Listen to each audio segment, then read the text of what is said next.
அதெல்லாம் தாண்டி என்னோட டியரஸ்ட் ஃப்ரெண்ட் அண்ட் எனக்கு ரொம்ப பிடிச்ச ஒரு டேரக்டர் சுதா மேம்.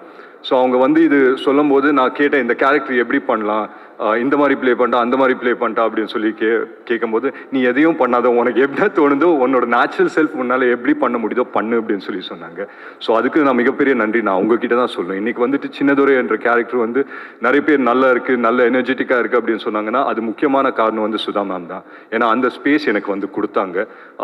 ஸோ ஒவ்வொரு விஷயமும் வந்துட்டு செட்டில் போய் நம்ம வந்து பண்ணும்போதும் ரொம்ப ஒரு நுணுக்கமாக பார்த்தோம் ஒவ்வொரு விஷயமும். But at the same time வந்து அந்த ஃப்ரீடம் இருந்தது. So it's very special to me. அதெல்லாம் தாண்டி ஒரு விஷயம் நான் சொல்லணுன்னா, எனக்கு வந்துட்டு இந்த ஸ்கிரிப்ட் கொடுக்கும்போது சுதா மேம் ஒன்று சொன்னாங்க, it's loosely based of student union leader ராஜேந்திரனோட கதை அப்படின்னு சொல்லி சொன்னாங்க. ஒரு சின்ன இது மட்டும் கொடுத்தாங்க, இந்த கேரக்டர் நான் ப்ளே பண்ணுறது. ஸோ அது எனக்கு ரொம்ப இன்ஸ்பைரிங்காக இருந்தது. அது ஒரு சேலஞ்சாக நான் எடுத்துக்கிட்டேன். இல்லை இதை பண்ணால் நம்ம கரெக்டாக பண்ணணும், இதை பண்ணால் வந்துட்டு எல்லாருக்கும் போய் சேர்க்குற மாதிரி இருக்கணும் அப்படின்னு சொல்லி நான் நினச்சேன். I hope I've done justice, தெரியல. But beyond everything I think it's a very very special film.